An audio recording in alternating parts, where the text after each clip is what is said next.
So we'll go ahead with next question. Question number 14. An observer moves towards a stationary source. Observer moves towards a stationary source. Vs is 0, Vl is not 0 because observer matlab listener. With a velocity 1/5 of velocity of sound. तो जो listener का speed है वो 1/5 of velocity of sound है. तो you should remember velocity of sound को तुम denote करते हो v से. तो इसका मतलब जो vl की वैल्यू है वो v/5 है. According to the question, they are telling you that the source is stationary. An observer moves towards a stationary source. Vs is 0, right? With a velocity 1/5 of velocity of sound. Velocity of sound को तुम denote करते हो v से, तो vl हो गया v/5.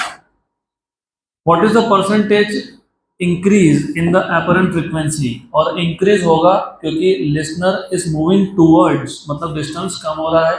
Distance कम हो रहा है तो apparent frequency बढ़ने वाला है. तो परसेंटेज इंक्रीज पूछा है तो क्वेश्चन में कोई प्रॉब्लम नहीं है, करेक्ट है. अगर आपको याद होगा मैंने कल ही बताया था परसेंटेज इंक्रीज इन फ्रीक्वेंसी होता है फाइनल फ्रीक्वेंसी मतलब apparent frequency minus initial frequency मतलब actual frequency upon actual frequency into 100. और इसी को तुम लिखते हो Na/N0 -1 into 100. This is how you right.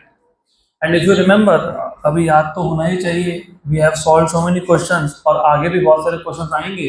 Apparent frequency v vl v vs into n0. इसमें से vs क्या है? vs क्या है? 0 है, तो 0 है. और डिस्टेंस कम हो रहा है क्या? यस, डिस्टेंस कम हो रहा है तो न्यूमरेटर बड़ा डिनोमिनेटर छोटा, तो बीच में प्लस. और ये n0 को उठा के यहाँ रख देते हैं क्योंकि हमको रेशियो चाहिए था. क्वेश्चन सॉल्व करने के लिए तुमको Na/N0 चाहिए. तो Na/N0 का फॉर्मूला बन गया v + vl upon v. Good. इसको इक्वेशन नंबर 1 बोल देता हूँ. यहाँ पे v + vl कितना है? v/5. तो v + v/5 is 6v/5. 6v/5 होगा ना, करेक्ट. अपॉन v कैंसर, तो कितना आ गया? 6/5. तो ये जो रेशो है एपरेंट फ्रीक्वेंसी और एक्चुअल फ्रीक्वेंसी का 6/5 है. इक्वेशन नंबर 1 में सब्स्टिट्यूट कर दो. So therefore from 1 and 2 you have percentage change in frequency equal to Na/N0. वो कितना है? 6/5 minus 1 into 100. कितना है? 20. मतलब 1/5 into 100, तो 20% इंक्रीज होगा. 20% is the increase. But the 20% increase. Option number D.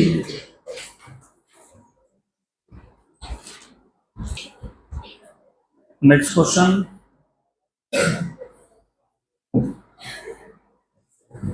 The question.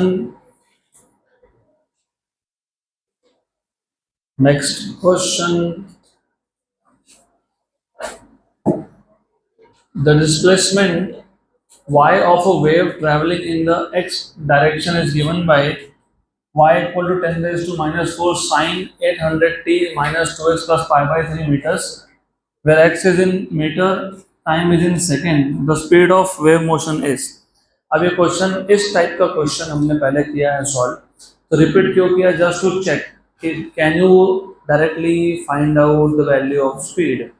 मैंने आपको बताया था v = ω/k, और ओमेगा t के साथ जो लिखा होता है वो ओमेगा होता है. तो कौन है? 800, ये ओमेगा है. और x के साथ जो होता है वो होता है k. तो k की वैल्यू 2, ओमेगा की वैल्यू 800. तो स्पीड कितना हो गया? Speed 400. ω/k it is just 800/2, that is 400 metre per second. Option number B. तो ये क्वेश्चन सिर्फ इसलिए रिपीट किया just to check if you can directly find out the value of speed. Repeat मतलब वैल्यू चेंज थे of course.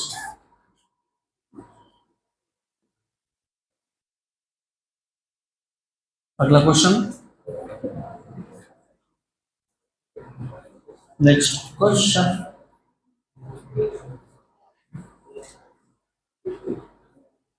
The frequency of whistle of a train frequency of whistle of a train moving with 20 metre per second. Train is moving और whistle भी train blow कर रहा है, तो ये speed किसका है? सोर्स का। अपीयर्स एज मतलब एपरेंट फ्रीक्वेंसी कितना है? 500 hertz to a car driver moving with a velocity of 15 metre per second. If the train and the car are moving in opposite direction, मतलब आमने सामने से आ रहे हैं, अपोजिट डायरेक्शन मतलब आमने सामने से आ रहा है, अपोजिट डायरेक्शन ना, तो डिस्टेंस क्या होगा? कम। क्या होगा? कम। और आगे लिखा भी है टूवर्ड्स ईच अदर।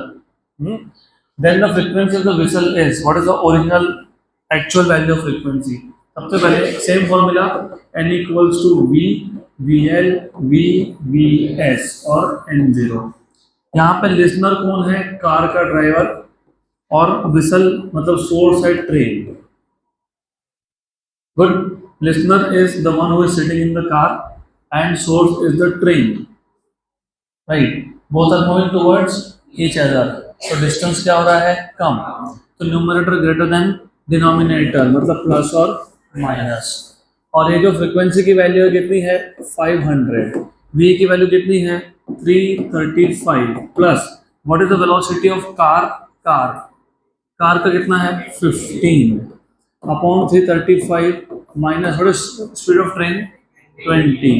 और आपको फाइंड करना है एक्चुअल फ्रीक्वेंसी n0। तो ये आ गया आपका 500 इक्वल्स टू 350 अपॉन 315, बराबर ना, into n0। Good.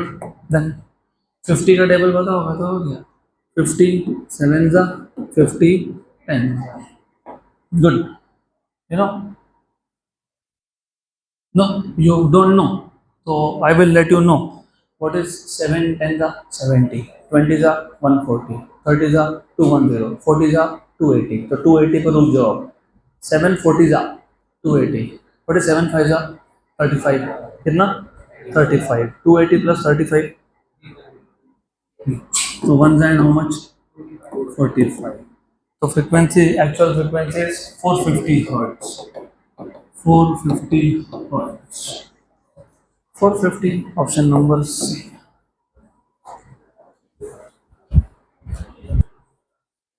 Next question.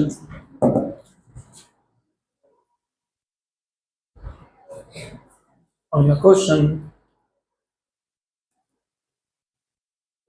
a source is moving towards observer with a speed of 20 meter per second, having frequency 240 hertz. Observer is moving towards the source. So source moving towards observer, observer moving towards source, यही formula है। Same, source moving towards observer, observer moving towards source, both are moving towards each other, तो same formula है, same, nothing different.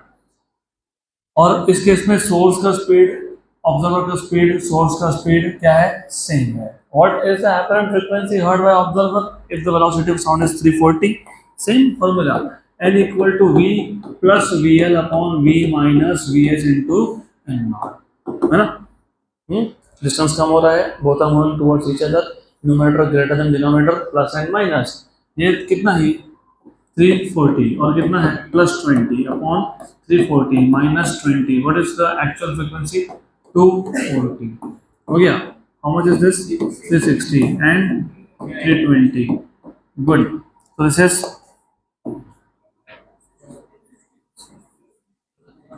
8 4 जा और 8 4 जा, 4 8 जा करो, 4 8 जा, 8 जा और 9 जा, बराबर है, करेक्ट है।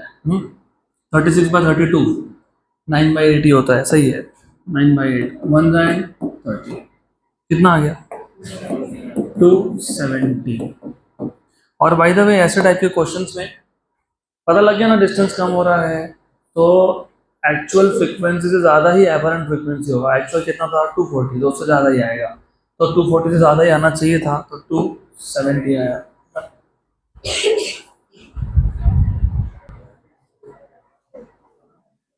Next question,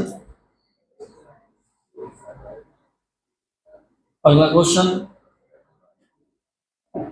A car sounding a horn of frequency 1000 hertz passes a listener. Cross करके गया है. The ratio of the frequency of the horn noted by the listener before and after passing. मतलब approach और recede. Approach और recede का ratio याद है कि आपको? मैंने फॉर्मूला बना के दिया था, भूल गए?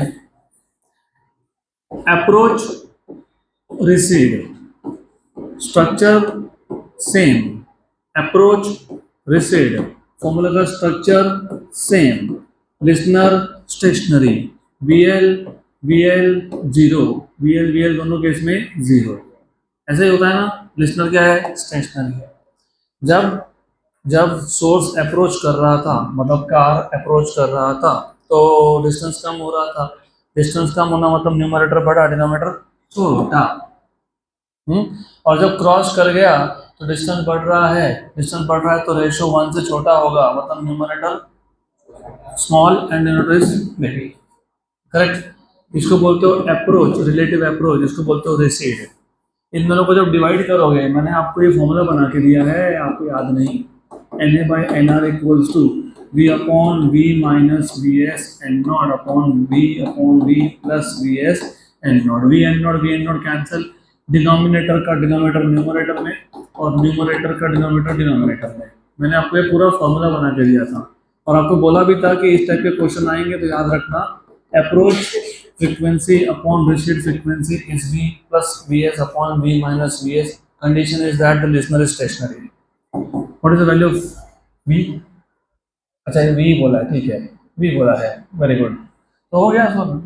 डन. सॉल्व हो गया ना? अरे सॉल्व हो गया. A car sounding a horn of frequency 1000 passes a listener. The ratio of frequency of the horn noted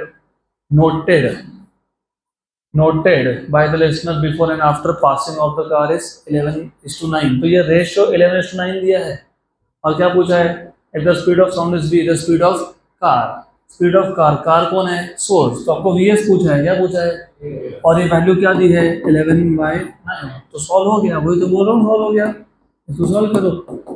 cross multiply, cross 11V minus 11VS, 11V minus 11VS equal to 9V plus 9VS. सही है. ये 9V यहाँ आया, 11 में से minus हो गया तो 2V. ये वहाँ गया, 9 में ऐड हो गया, कितना हो गया? 20V. राइट. तो what is VS? V/10. 1 and 10 तो V/10. V/10 option number.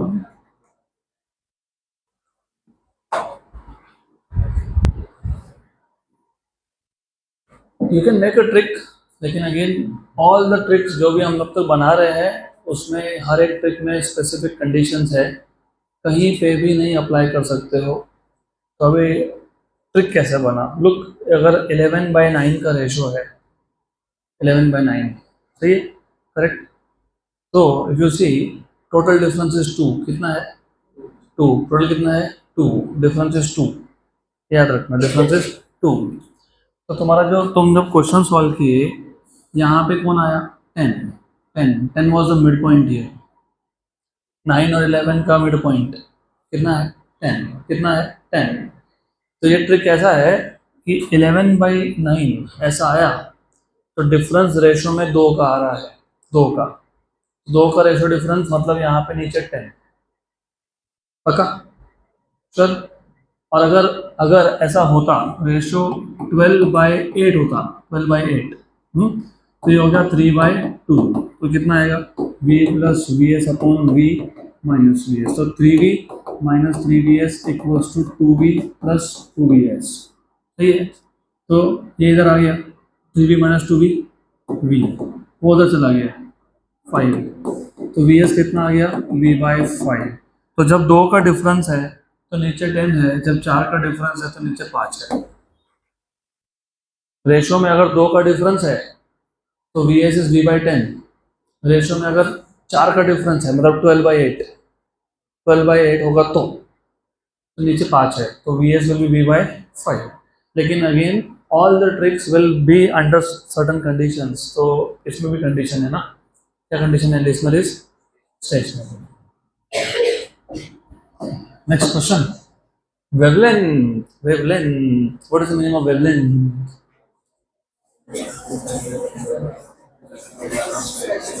The distance between two successive crests or two successive trough, or the distance between two successive particles which are in the same state of oscillation. तो crest to crest, trough to trough distance को तुम बोलते हो wavelength. Wavelength of a transverse wave is 30 centimetre. ये question solve नहीं करके दूंगा, direct answer आएगा. The distance between two successive crests मतलब wavelength कितना है? 30 centimetre. If a particle on the wave at some instant has displacement 2 centimeter, if the particle on the wave at some instant has displacement 2 centimeter, displacement मतलब the distance from the mean position. क्योंकि जब एक medium में से particle एक medium में से जब वेव पास होता है तो पार्टिकल्स क्या करते हैं? ऑसिलेशन. तो वो मेन पोजीशन से डिस्प्लेस होते हैं. तो किसी एक पर्टिकुलर इंस्टेंट ऑफ टाइम पे एक पार्टिकल का डिस्प्लेसमेंट कितना था? 2 centimetre. Then find the displacement of the particle 15 centimetre away at the same instant. Answer आएगा -2. क्या आएगा? -2. बोलोगे -2 क्यों आया? बताता हूँ क्यों आया. ये था रिजिड सपोर्ट मतलब वॉल, ये था रस्सी स्ट्रिंग. अब इसमें से जब डिस्टरबेंस पास हुआ तो ऐसा एक स्ट्रक्चर बना जिसको तुम बोलते हो वेव. क्रेस्ट से क्रेस्ट डिस्टेंस को तुम बोलते हो वेवलेंथ. तो वेवलेंथ कितना है? 30. कितना है? 30 सेंटीमीटर. क्रेस्ट से ट्रफ डिस्टेंस को तुम बोलते हो हाफ वेवलेंथ. डिस्टेंस कितना है? 15 सेंटीमीटर. कितना है? 15. एक पार्टिकल है जो एक इंस्टेंट पे 2 सेंटीमीटर पे कितने पे है? 2. करेक्ट? राइट? करेक्ट? पक्का? 15 सेंटीमीटर डिस्टेंस पे जो पार्टिकल होगा वो कहाँ होगा? सेम इंस्टेंट पे कहाँ होगा?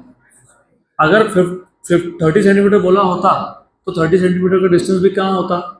क्रेस्ट. क्योंकि ये दोनों का डिस्प्लेसमेंट सेम है. इसका 2 तो इसका भी कितना? 2. लेकिन 15 सेंटीमीटर जो पार्टिकल जो 15 सेंटीमीटर पे है वो ये क्रेस्ट है तो वो कहाँ पे है? ट्रफ. क्रेस्ट अगर +2 सेंटीमीटर, ट्रफ क्या है? Answer is -2. Option number D. इसके लिए वो बेसिक प्रॉपर्टीज ऑफ वेव्स बताया था. ये तुमको पता होगा तो क्वेश्चन सॉल्व होंगे. राइट? हाफ वेवलेंथ, कोई भी दो पार्टिकल जिसमें हाफ वेवलेंथ का डिस्टेंस हो, हाफ वेवलेंथ का, तो उनका डिस्प्लेसमेंट अपोजिट होता है. +2 तो -2, +3 तो -3. अगला question.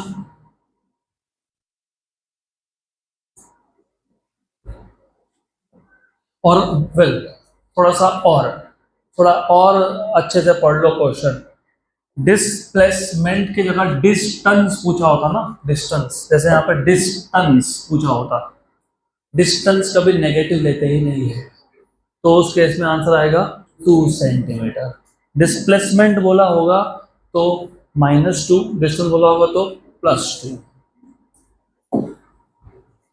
A stationary wave produces sound of wavelength 64 centimeter in air. Frequency, wavelength पता होना चाहिए. तो stationary source produces sound of wavelength 64 centimeter in air. If the speed of sound in air is 320 meter per second, wavelength centimetre में लेकिन speed metre per second में. Good. And the source moves with the speed of, source is moving with the speed of 20 meter per second. तो Vs की value भी metre per second में है. The wavelength of the sound in the forward direction is, wavelength of the sound in the forward direction is, मतलब क्या? Stationary source produces sound of wavelength 64 centimeter in air, और इस sound का speed कितना है? 320 metre per second. And the source moves with a speed of, पहले stationery source बोला है, अभी सोर्स मूव हो रहा है. करेक्ट? तो wavelength of the sound in the forward direction is. Question ही नहीं समझा होगा. समझेगा क्वेश्चन? नहीं. तो पहले क्वेश्चन पढ़ो और क्वेश्चन समझो, फिर बताओ सॉल्व कैसे करेंगे.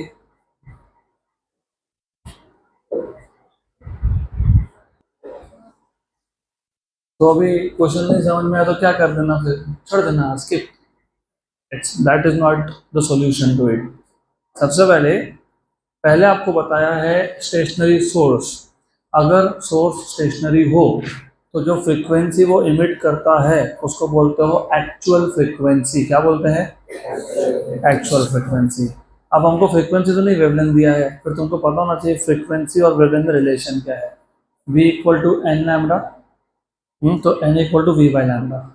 मतलब फ्रीक्वेंसी तुम वेवलेंथ से निकाल सकते हो, n equal to we by lambda. Good. आगे बोला है अगर ये सोर्स मूव हो रहा होता, पहले बोला है कि स्टेशनरी से तुमको मिल जाएगा actual frequency v by lambda, वो सॉल्व करके आपको मिल जाएगा एक्चुअल फ्रीक्वेंसी। फिर बोला है कि अगर ये मूव हो रहा होता, सोर्स मूव हो रहा होता, राइट, कितने स्पीड से? 20 metre per second. The wavelength of the sound in forward direction. Listener के बारे में कुछ भी नहीं बोला, बोला है क्या? नहीं। Correct, right. तो वेवलेंथ या फ्रीक्वेंसी कोई तो डिटेक्ट करता है ना, कौन डिटेक्ट करता है? लिसनर। कौन? लिसनर। तो यहाँ फॉरवर्ड डायरेक्शन का मतलब होता है towards a stationary listener, towards a, तो अभी याद रखना अगली बार से फॉरवर्ड, फॉरवर्ड डायरेक्शन मतलब टुवर्ड्स होता है, टुवर्ड्स अ स्टेशनरी लिसनर। तो कुछ चीज़ें ऐसी होती है कि वो तुमको नहीं बताई होती है, तुमको खुद को समझना पड़ता है। Forward direction towards stationary listener, correct. तो लिसनर स्टेशनरी है तो वीएल की तो वैल्यू 0 ही है, बराबर। और फॉर्मूला तो तुमको पता ही है, V V L V V S N not, correct. लेकिन इसमें स्टेशनरी है लिसनर तो वी एल की वैल्यू 0 है, और टूवर्ड्स जा रहा है तो numerator should be greater than denominator, तो नीचे माइनस। लेकिन हमको तो फ्रीक्वेंसी बताया ही नहीं, हमको तो बताया वेवलेंथ है। फ्रीक्वेंसी अभी बताया, और वेवलेंथ का रिलेशन होता है इनवर्स। अभी बोला था मैंने v equals to N lambda, तो n equals to we by lambda, तो रिलेशन क्या है? इनवर्स है। तो जहां जहां तुमने फ्रीक्वेंसी लिखा है वहां वहां क्या लिखोगे? 1 अपॉन लैम्डा। क्या लिखोगे? 1 अपॉन लैम्डा। तो ये फॉर्मूला तुम्हारा बन जाएगा 1 upon lambda. n was apparent frequency, lambda is apparent wavelength. n was apparent frequency, lambda is apparent wavelength. v upon v minus vs. n naught was actual frequency, lambda naught is actual wavelength. n apparent frequency, lambda apparent wavelength. n naught actual frequency, lambda naught actual wavelength, correct. तो कुछ नहीं किया, Doppler effect ही use किया। सिर्फ forward direction का मतलब होता है, और क्योंकि यहाँ सोर्स मूविंग है, इसके लिए forward direction is towards the stationary listener, correct. Good. तो वीएल की वैल्यू 0 हो गई, और हमने फ्रीक्वेंसी नहीं दिया, फ्रीक्वेंसी तो इन टर्म्स ऑफ वेवलेंथ देखो, और पूछा भी वेवलेंथ है, ठीक है, हो गया। What is the value of lambda, ये फाइंड करना है, वही फाइंड करना है ना। v, what is the value of sound? 320 upon 320, source कितना है? स्पीड 20, और ये कितना दिया हुआ है? एक्चुअल 64 है ना? यस। तो ये हो गया 1 बाई लैम्डा इक्वल टू, एक काम करो इसको 32 इंटू 10 लिख लेता हूँ, और ये कितना हो गया? 300। कितना हो गया? 300। 1 बाई 64 हो गया, सॉल्व हो गया। कैंसल 1 जा 2 जा, कितना आ गया? 60। तो 60 सेंटीमीटर, क्योंकि ये सेंटीमीटर में था तो ये भी सेंटीमीटर में आएगा, तो आंसर आएगा 60 सेंटीमीटर।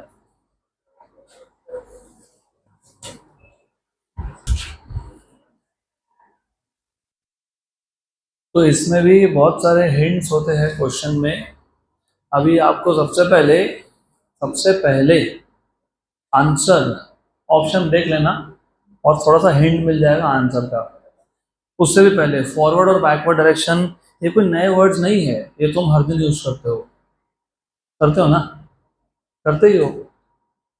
सपोज सामने आपका फ्रेंड खड़ा है, लिसनर है, या वो गाड़ी पे बैठा है, बैठा है, गाड़ी चल नहीं रही, वो बैठा है, उसको गाड़ी से उतरना कंटाला आ रहा है और आप बोल रहे हो, फिर बोलेगा अरे आगे आ, मेरे को सुनाई नहीं दे रहा है, तुम बोल रहे हो तो सुनाई नहीं दे रहा है, वो लिसनर है, तुम सोर्स हो, आगे आ, तुम फॉरवर्ड जा रहे हो, उसके तरफ जा रहे हो, forward, source moving towards the stationary listener. हो गया, बातचीत हो गया, हो गया, तो जाते वक्त हाँ चल मिलते हैं, तो यूर गोइंग अवे, मतलब बैकवर्ड, तो बैकवर्ड में away from a stationary listener, तो ये फॉरवर्ड बैकवर्ड कोई नए वर्ड नहीं है, सिर्फ पता नहीं था। अब नंबर 2, जब तुमने बोल दिया फॉरवर्ड, डिस्टेंस कम हो रहा है, डिस्टेंस कम होना मतलब जो भी एक्चुअल फ्रीक्वेंसी था, क्या था, फ्रीक्वेंसी, अपरेंट फ्रीक्वेंसी एक्चुअल से क्या होगा, ज़्यादा, वेरी गुड, सही है, लेकिन फ्रीक्वेंसी और वेवलेंथ का रिलेशन क्या है, इनवर्स, तो एक्चुअल फ्रीक्वेंसी से अपरेंट फ्रीक्वेंसी ज़्यादा है, तो एक्चुअल वेवलेंथ से अपरेंट वेवलेंथ कम होगा, मतलब आंसर तो 64 के नीचे ही आएगा। 64 के नीचे 2 ऑप्शंस थे, तो या तो 56 या फिर 60 आता। और कभी कभी ऐसा होता है कि एक ही ऑप्शन दिया होता है जो लेस देन 64 हो, तो इसका मतलब वो एक ही ऑप्शन बचता है, तो वहां पे सॉल्व नहीं करना पड़ेगा। अगला question, a train blows its whistle as it approaches a stationary listener. Do you remember what is the apparent frequency if the listener is stationary? V upon V minus Vs into N naught. If the frequency of the whistle apparent to the listener is N1, तो पहले case में जो apparent frequency कितना था वो N1. If the train speed is 34 metre per second and N2, यही apparent frequency N2 है if the speed is 17 metre per second. तो जब सोर्स का स्पीड 34 था तब apparent frequency N1 था, जब सोर्स का स्पीड 17 है तो apparent frequency N2 है। The speed of sound in air is 340 metre per second. The ratio of N1 by N2 is, N1 by N2 का रेशो पूछा है, N1 by N2 का रेशो पूछा है। Who is stationary listener and source is approaching, मतलब N equals to V upon V minus Vs N naught। यहाँ तक clear है ना? यहाँ गलती करोगे तो अगला सब गलत हो जाएगा, पक्का। अब इन्होंने ऐसा बोला है कि जब Vs की वैल्यू कितनी थी 34 और साउंड का वैल्यू दिया है क्या तुमको 340, okay, and V equal to 340, तो उस केस में N के को क्या बोला है N1, बराबर, सही है, गुड, सही है। वैसे इतना भी शॉर्टकट करे, शॉर्टकट, हाँ शॉर्टकट। पूरा क्वेश्चन पढ़ा तो तुमको ऐसा समझ में आया कि स्पीड ऑफ साउंड तो चेंज नहीं हुआ, सिर्फ चेंज क्या हुआ, स्पीड, मतलब ये चेंज हो रहा है, ये कांस्टेंट है कि नहीं, ये भी कांस्टेंट है कि नहीं, है ना, लेकिन चेंज कौन हो रहा है, तो V minus V S change हो रहा है, क्योंकि वी एस चेंज हो तो ये चेंज होगा, ये और ये कौन है, तो N is inversely proportional to V minus V S.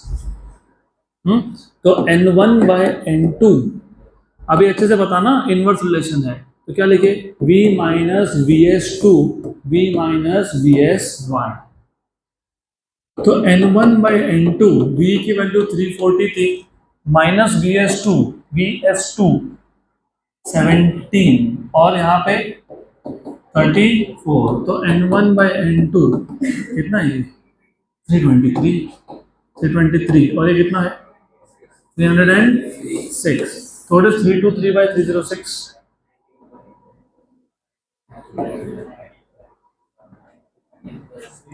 तो तुम सोच रहे हो, यही देख के मेरे को टेंशन आ रहा है, अब ऊपर का नंबर बड़ा है कि नहीं, नीचे का नंबर छोटा है कि नहीं, न्यूमरेटर बड़ा होगा यस, डिनोमिनेटर छोटा होगा यस, ये 2 आ रहा है क्या, नहीं, तो ये तो नहीं आ सकता, ये भी नहीं आ सकता, ये भी नहीं आ सकता, तो बचा एक,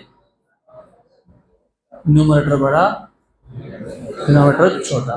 अब 19 बाई 18 क्यों लिखा है, टेबल पता है, टेबल किसका टेबल, 17 का टेबल, 17 का ही तो टेबल चल रहा है, ये 19 और 18 हो गया खत्म।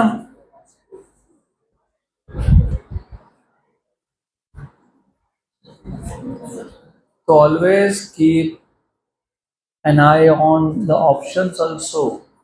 ऑप्शन देख के समझ में आ गया था विच न्यूमरेटर और डिनोमिनेटर से which one will be greater.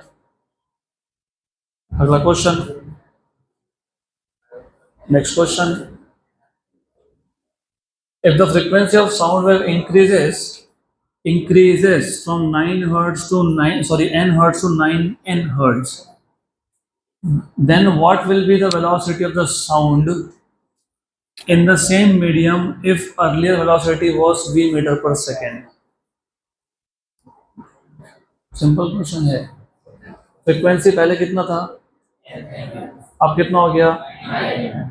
तो what will be the velocity of sound in the same medium if earlier velocity was v meter per second? कैसे करोगे सॉल्व? क्या दिया है, क्या पूछा है, उसको रिलेट करना है। क्या दिया है? फ्रीक्वेंसी दिया है। क्या पूछा है? वेलोसिटी। कौन सा फॉर्मूला है जो फ्रीक्वेंसी और वेलोसिटी को कनेक्ट करता होगा? v equals to M lambda. अब वेवलेंथ के बारे में कुछ बोला नहीं, लेकिन बोला है सेम मीडियम है। सेम मीडियम अगर है तो ऐसा हो सकता है, क्योंकि साउंड के केस में अगर मीडियम सेम हो तो वेवलेंथ सेम हो सकता है। तो v is proportional to n तुम बोल सकते हो, बराबर, करेक्ट। तो अब आपको क्या पूछा है? वेलोसिटी पहले v था तो अब कितना हुआ? तो v2 by v1 equals to n2 by n1। तो v2 equals to n2 by n1 into v1, बराबर क्या? What is n2?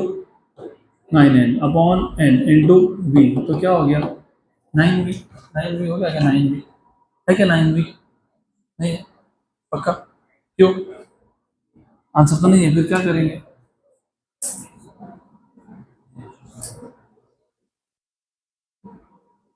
n2 n1 v1 v।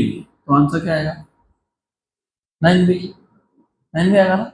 तो 9v है ना आंसर, है क्या? 9v एक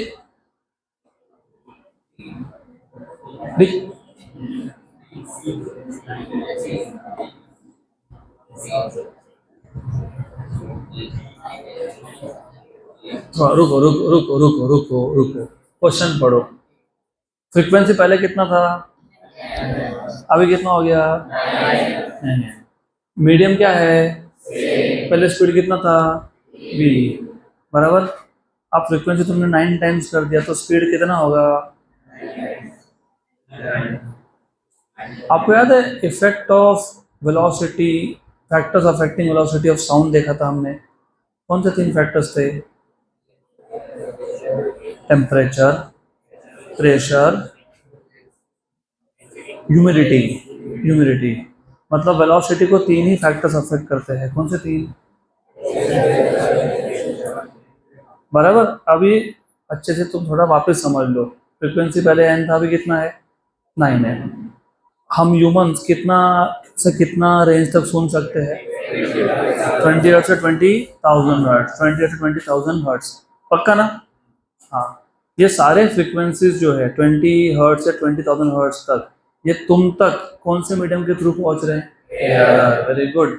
तो इन सारे फ्रीक्वेंसीज का स्पीड सेम होगा कि नहीं होगा? होगा कि नहीं होगा? मीडियम सेम हो तो स्पीड क्या होता है? तो तुम कैलकुलेट कर क्यों रहे हो?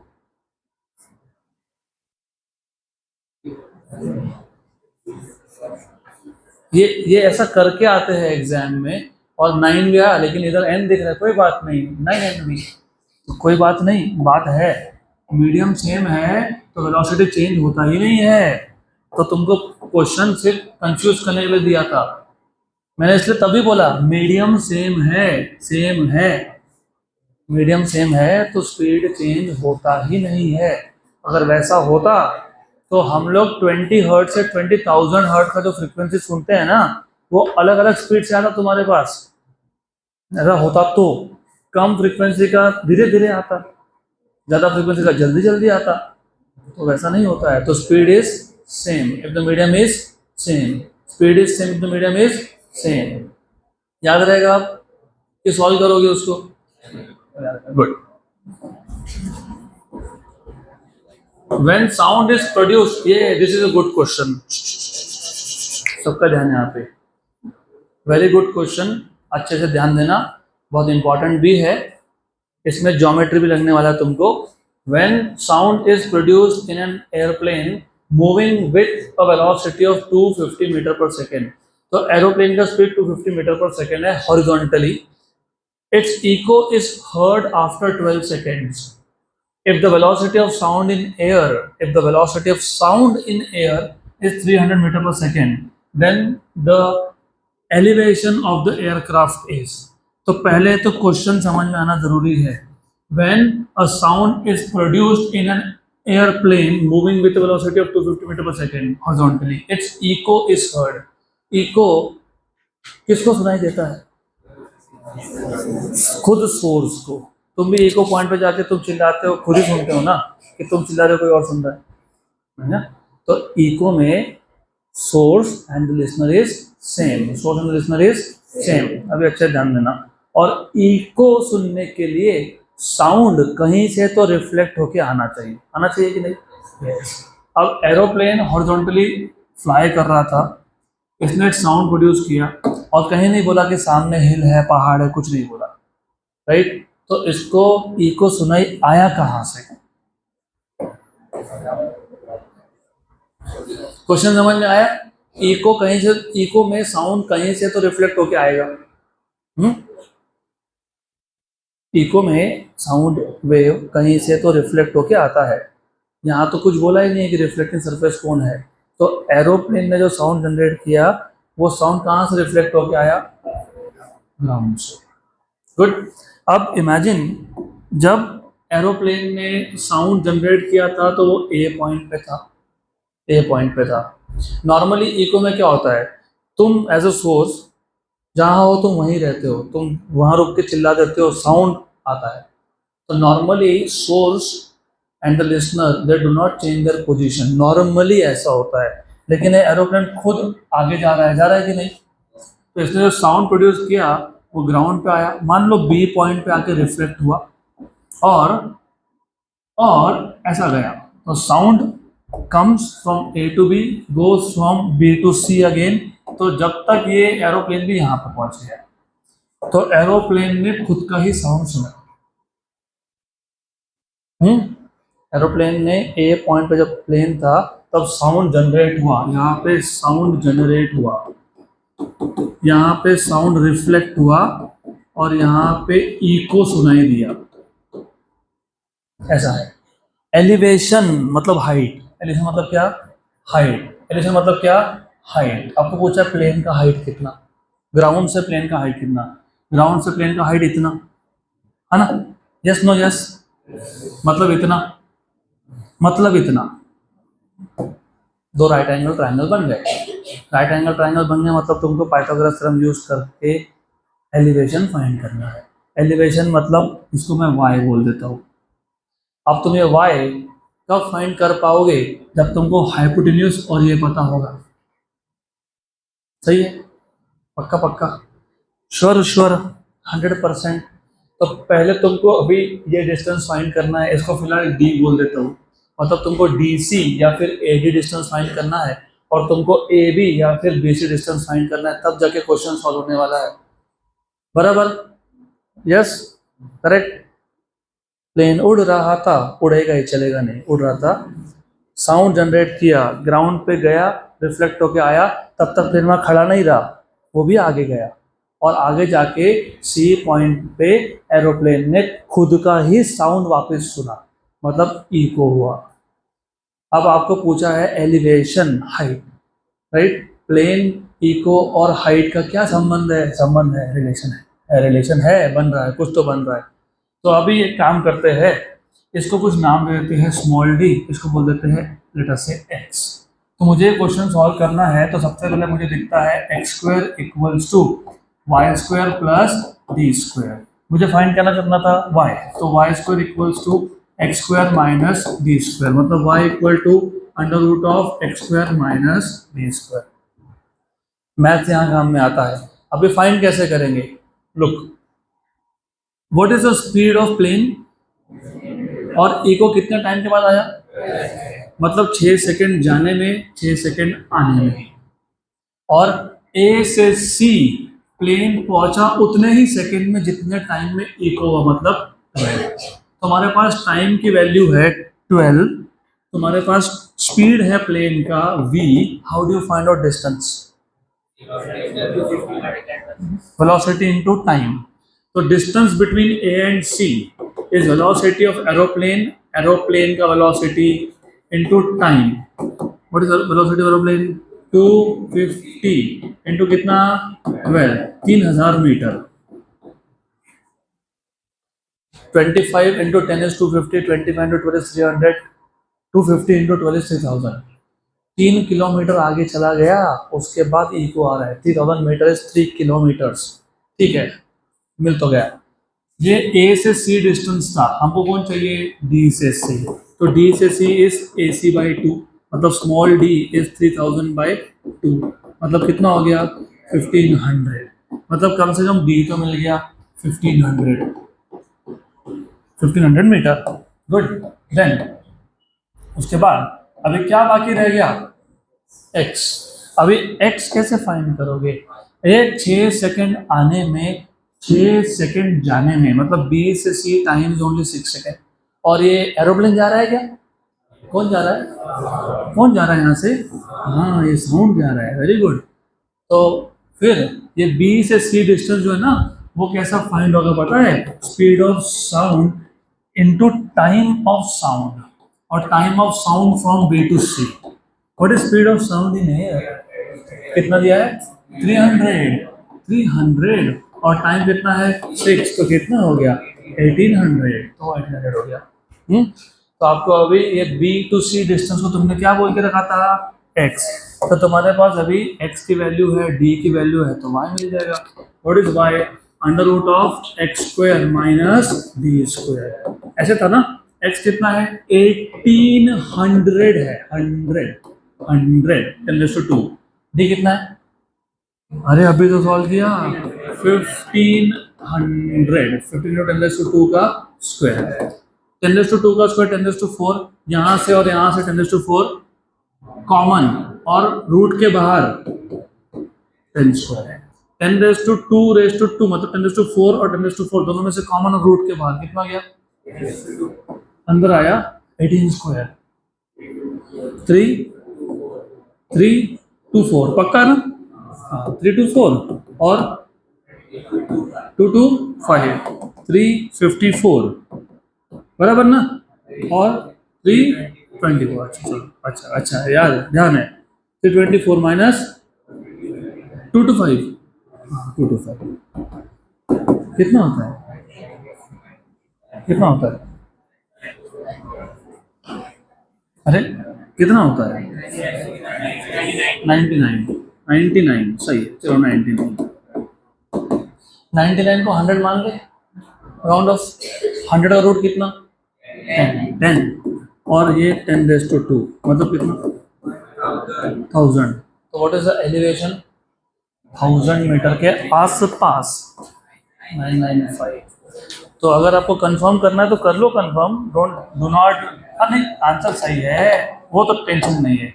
9.949 राउंड ऑफ करके 9.95 इंटू 100 का मतलब कितना हो गया? 995। तो ये आ जाएगा आपका 9.95, मतलब 995, मतलब 1 किलोमीटर ऊपर है एरोप्लेन ग्राउंड से। अगला क्वेश्चन, पुढचा प्रश्न, अगला सवाल। तो यूसी फिजिक्स कहाँ यूज होता है? यहाँ यूज होता है एरोप्लेन का हाइट फाइंड करने में। और एरोप्लेन का हाइट खुद एरोप्लेन फाइंड कर रहा है और कोई नहीं कर रहा। कैसे कर रहा है? एरोप्लेन के आगे वहाँ पे एक साउंड का सोर्स होता है। साउंड मतलब ultrasound, not the Audible frequency. अगर ऑडिबल फ्रिक्वेंसी होता तो हम सबको भी सुना देता कि देखो प्लेन ने आवाज़ भेजा, फिर हम बोलते हाय, हमने सुना। तो ऐसा नहीं होता है, अल्ट्रासाउंड होता है। It goes gets reflected from the surface of earth and the aeroplane itself does all this calculation and determines height. Next question, ये सिंपल है।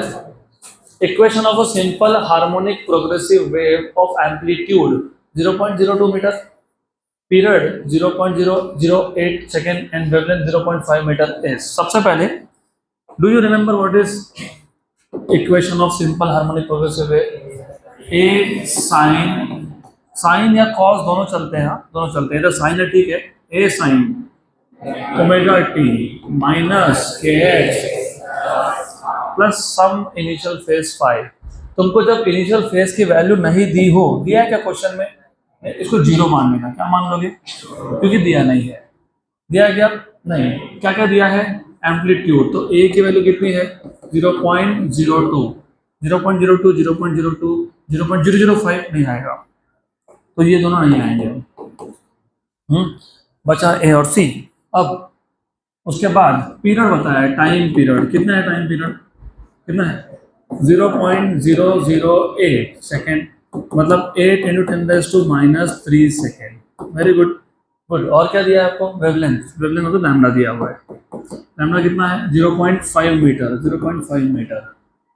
But what do you want? You want omega. कैसे ही तुमको मैंने आपको बताया था, अगर याद होगा तो, ओमेगा इज 2πn,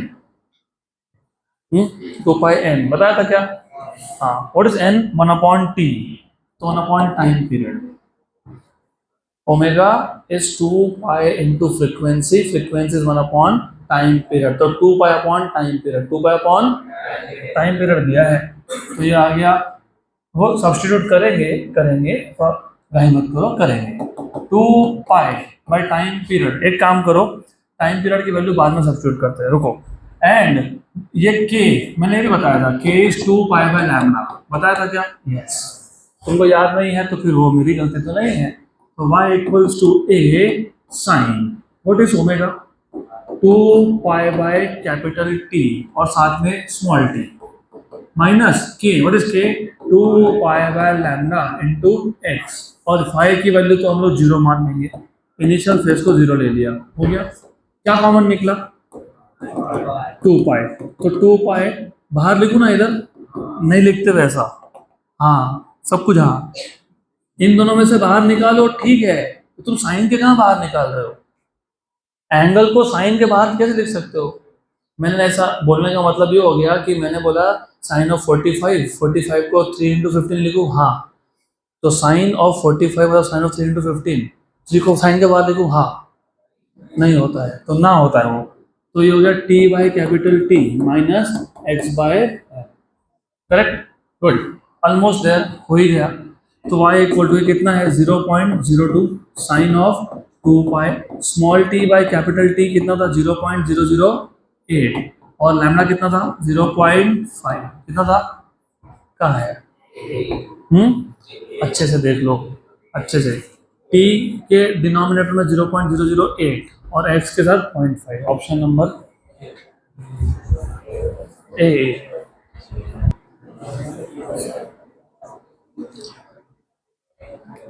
अगला क्वेश्चन, वन शेवटचा क्वेश्चन। बड़बड़ करोगे ना तो 1 की जगह के एक आगे जीरो लगा दूंगा, 10 लास्ट क्वेश्चन बन जाएंगे, तो जल्दी आना है, हाँ, तो फटाफट से क्वेश्चन सॉल्व करना पड़ेगा। A bat emits ultra sound of frequency 200 kilohertz. हम 20 किलोहर्ट्ज तक सुन सकते हैं, ये 200 किलोहर्ट्ज है, तो हमारा ऑडिबल रेंज के ऊपर अल्ट्रा साउंड बोलते हो, इसको सुपरसोनिक भी बोलते हो, ओके।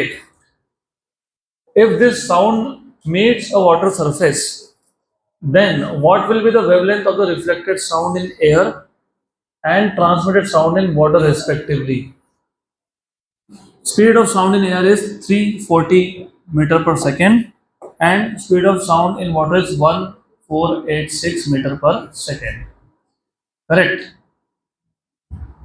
तो ऐसा बोला है कि एक बैट है, बैट ने एक अल्ट्रा साउंड इमिट किया विद फ्रीक्वेंसी ऑफ 200 किलोहर्ट्ज, और वो जो साउंड था it meets the water surface, part of it is reflected, तो इसमें से एक पार्ट रिफ्लेक्ट हो गया और part of it is transmitted, good. ऐसे ही क्वेश्चन है। बराबर। तो पूछा है, क्या पूछा है, what will be the wavelength of reflected and transmitted. कैसे फाइंड करते हो wavelength?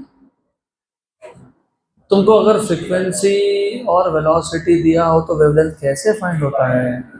v equals to N lambda, तो lambda equals to v by N.